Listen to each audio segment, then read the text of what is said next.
ఒక medical shop పెట్టాలంటే ఎంత ప్రాఫిట్స్ ఉంటాయి అండ్ ఎలాంటి డాక్యుమెంటేషన్ ఉంటుందో ఈ వీడియోలో తెలుసుకుందాం. హాయ్, దిస్ ఈజ్ శివాలాలం. ఈ రోజు మనం మీట్ అవబోతుంది ఈ మెడికల్ ఫీల్డ్లో 35 years ఎక్స్పీరియన్స్ ఉన్న శ్రీనివాస్ గారిని.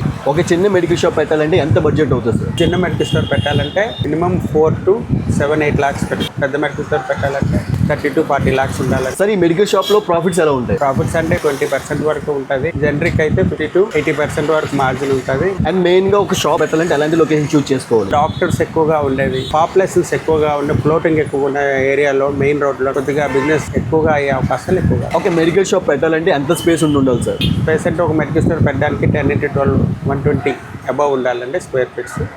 మెడికల్ స్టోర్ స్టార్ట్ చేయాలంటే ఎలాంటి డాక్యుమెంటేషన్ కావాలి? ఫార్మసీ సర్టిఫికేట్ ఉండాలి, రెన్యువల్ అయి ఉండాలి, ఆన్ డేట్ అప్డేట్లో అయి ఉండాలి, షాప్ రెంటల్ అగ్రిమెంట్ అయి ఉండాలి, షాప్ లొకేషన్ కరెక్ట్గా ఉండాలి, 10 to 12 అబవ్ ఉండాలి. రిటైల్ కౌంటర్ అయితే ఫార్మసిస్ట్ అయితే ఫార్మసిస్టే ఉండాలి, ఎవరైనా ఉండొచ్చా? ఫార్మసిస్ట్ ఉండాలండి. ఫార్మసిస్ట్ ఒకవేళ షాప్ పెట్టుకోలేని పరిస్థితులు అయితే ఎంప్లాయీ కింద కూడా జాయిన్ అయ్యి ఫార్మసిస్టే రన్ చేయొచ్చు. So that's it guys. ఒక మెడికల్ షాప్ పెట్టాలంటే ఇది ప్రాసెస్. కంప్లీట్ డీటెయిల్స్ తెలియాలనుకుంటే మన యూట్యూబ్ ఛానల్ అవైలబుల్ ఉంది, వచ్చేసేయండి. అండ్ ఇలాంటి వీడియోస్ మన ఛానల్లో రెగ్యులర్గా వచ్చేస్తుంటాయి, ఫాలో కొట్టేసేయండి.